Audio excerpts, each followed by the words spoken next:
2016년 8월 몽골 고비 사막에서 탈진 상태로 발견된 북한 주민 4명. 그들은 3일 밤낮을 걸어 사막을 횡단했고 발견 당시 모두 의식을 잃기 직전이었습니다.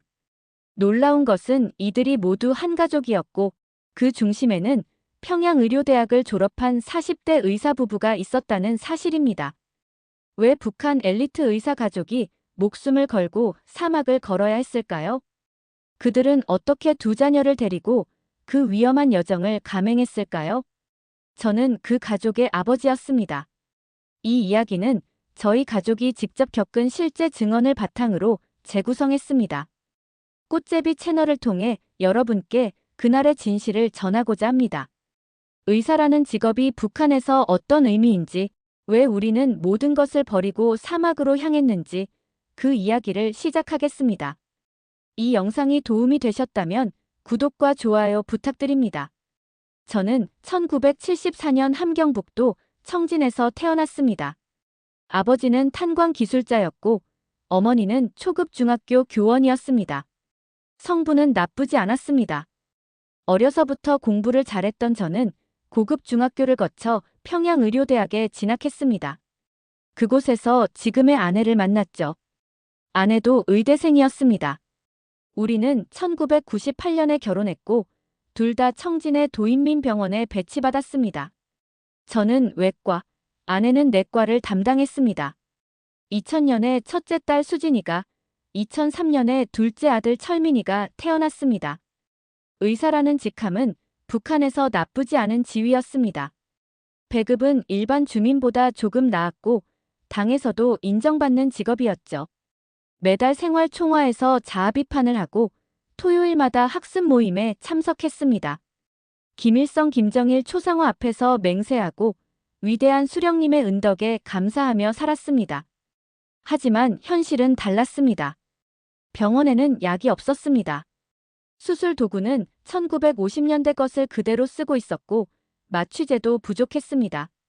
환자들은 뇌물로 약을 구해와야 했고 그렇지 못한 사람들은 그냥 죽어갔습니다. 저는 의사였지만 사람을 살리는 게 아니라 죽음을 지켜보는 사람이었습니다. 2012년 겨울이었습니다. 한 임산부가 제왕절개 수술을 받기 위해 병원에 실려왔습니다. 아기가 거꾸로 있어서 자연분만이 불가능한 상태였죠. 하지만 마취제가 없었습니다. 보호자들이 중국산 진통제를 구해왔지만 제왕절개에는 턱없이 부족한 양이었습니다. 저는 선택해야 했습니다. 수술을 하지 않으면 산모와 아기가 모두 죽습니다. 하지만 마취 없이 수술을 하면 산모가 견딜 수 없는 고통을 겪어야 했습니다. 결국 저는 수술을 강행했습니다. 산모는 비명을 지르며 기절했고 간신히 아기를 꺼냈지만 이미 숨이 끊어진 상태였습니다. 산모는 과다출혈로 3시간 후 사망했습니다. 그날 밤 저는 집에 돌아와 한참을 울었습니다. 아내가 제 어깨를 감싸쥐었지만 아무 말도 하지 못했습니다. 우리는 알고 있었습니다. 이곳에서는 아무리 의사 자격증이 있어도 아무리 실력이 있어도 환자를 살릴 수 없다는 것을요. 우리가 뭘 하고 있는 건가요? 아내가 떨리는 목소리로 물었습니다. 저는 대답할 수 없었습니다. 그날부터 무언가 제 안에서 균열이 생기기 시작했습니다. 2014년 저희 가족에게 큰 사건이 일어났습니다. 철민이가 급성 맹장염에 걸린 겁니다. 저는 직접 아들을 수술했습니다. 다행히 수술은 성공적이었지만 항생제가 없어서 감염 위험이 높았습니다. 저는 암시장에서 중국산 항생제를 구하기 위해 동분서주했습니다. 그 과정에서 저는 브로커를 만났습니다. 약을 구하러 갔다가 우연히 탈북을 주선하는 사람을 알게 된 겁니다. 그는 조심스럽게 물었습니다. 선생님, 혹시 남조선 가고 싶은 생각 없습니까? 저는 그 자리에서 고개를 저었습니다. 하지만 그 말은 제 머릿속에서 떠나지 않았습니다. 집에 돌아와 아내에게 조심스럽게 말을 꺼냈습니다. 여보, 우리 이대로 살 수는 없어요. 아이들 미래도 없고 우리가 할 수 있는 것도 없어요. 아내는 한참을 침묵하더니 고개를 끄덕였습니다. 알아요. 저도 생각해봤어요. 우리는 2달 동안 신중하게 계획을 세웠습니다. 누구에게도 말할 수 없었습니다. 동료 의사 중에서도 보이부 정보원이 있을 수 있었으니까요. 수진이와 철민이에게도 출발 직전까지 말하지 않기로 했습니다. 2015년 봄, 저는 브로커에게 다시 연락했습니다. 우리 가족 4명 데려갈 수 있습니까? 그가 말했습니다. 가능합니다. 하지만 몽골 루트입니다. 사막을 걸어야 합니다. 준비는 신중하게 진행되었습니다. 브로커는 1인당 3,000달러를 요구했습니다. 4명이면 12,000달러였죠. 우리는 집을 몰래 팔았고 그동안 모아둔 중국 돈을 모두 환전했습니다. 병원에서는 평소처럼 근무하며 아무렇지 않은 척했습니다. 가장 어려운 건 아이들에게 말하는 것이었습니다. 출발 전날 밤, 우리는 수진이와 철민이를 불러앉혔습니다. 너희들, 내일부터 먼 여행을 떠날 거야. 당시 15살이었던 수진이가 물었습니다. 어디 가는데요? 저는 아내를 바라봤고 아내가 말했습니다. 자유로운 곳으로 가는 거야.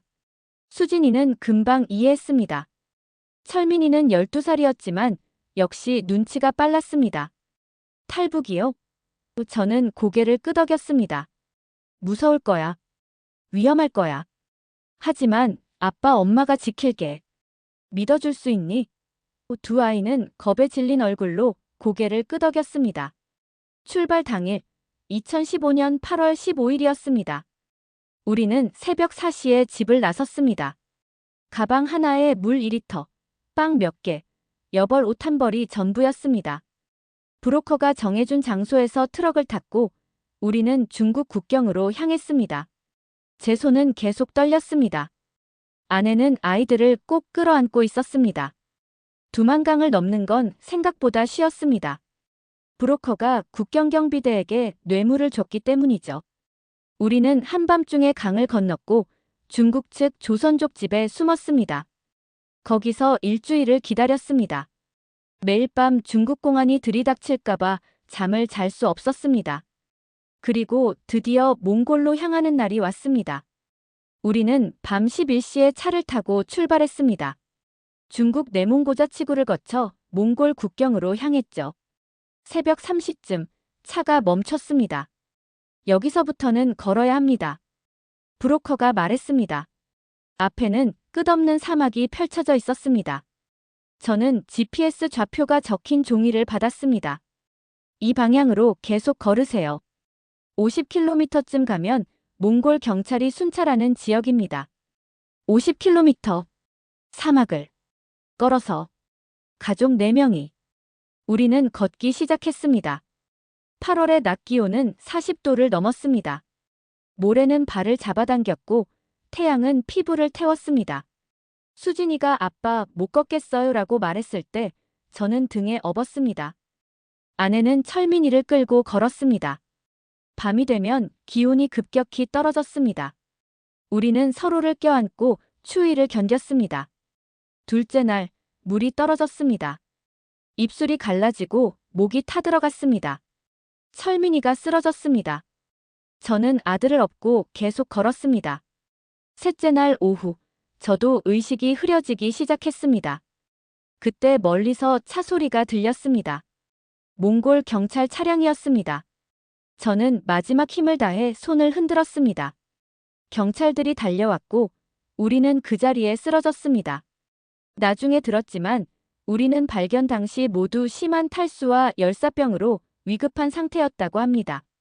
몽골 병원에서 눈을 떴을 때 처음 든 생각은 우리가 해냈다였습니다. 옆 침대에 수진이와 철민이가 링거를 맞으며 자고 있었습니다. 아내는 제 손을 잡고 울고 있었습니다. 여보, 우리 살았어요. 정말 살았어요. 몽골 정부는 우리를 인도적으로 대우해줬습니다.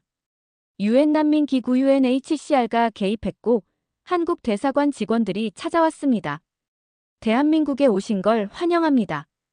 그 말을 들었을 때 저는 비로소 실감이 났습니다. 우리가 정말 자유의 땅에 왔다는 것을요.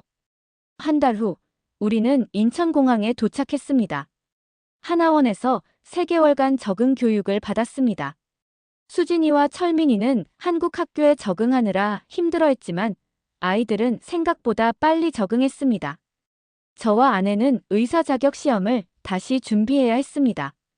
북한 의사 면허는 한국에서 인정되지 않았으니까요. 2025년 현재 저는 경기도의 한 종합병원에서 외과 전문의로 일하고 있습니다.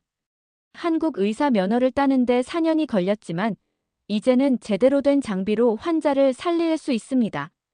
아내도 내과 전문의가 되어 같은 병원에서 근무합니다. 수진이는 지금 의대 2학년입니다. 사막을 함께 건넌 그 아이가 이제 24살이 되어 의사의 꿈을 키우고 있습니다. 철민이는 고등학교 3학년으로 컴퓨터 공학을 전공하고 싶다고 합니다. 아이들은 한국어를 완벽하게 구사하고 친구들도 많습니다. 가끔 밤에 악몽을 꿉니다. 사막에서 길을 잃는 꿈, 아이들이 쓰러지는 꿈을 꿉니다. 하지만 아침에 눈을 뜨면 따뜻한 집이 있고 아이들의 웃음소리가 들립니다. 그러면 다시 감사하게 됩니다. 우리가 그 결정을 내렸다는 것에 북한에 남겨진 제 부모님과 아내의 부모님이 그립습니다. 하지만 연락할 방법이 없습니다. 혹시 우리 때문에 피해를 받지는 않았을까 걱정입니다. 언젠가 통일이 되면 다시 만날 수 있을 거라 믿습니다. 탈북은 끝이 아니라 시작입니다. 사막을 건너는 것보다 이곳에서 새로운 삶을 시작하는 게 더 어려웠습니다. 하지만 우리는 해냈습니다. 그리고 여러분에게 말하고 싶습니다. 자유는 공짜가 아니라는 것을. 하지만 그만한 가치가 있다는 것을요. 구독과 좋아요는 꽃제비 채널이 더 많은 이야기를 전하는 큰 힘이 됩니다.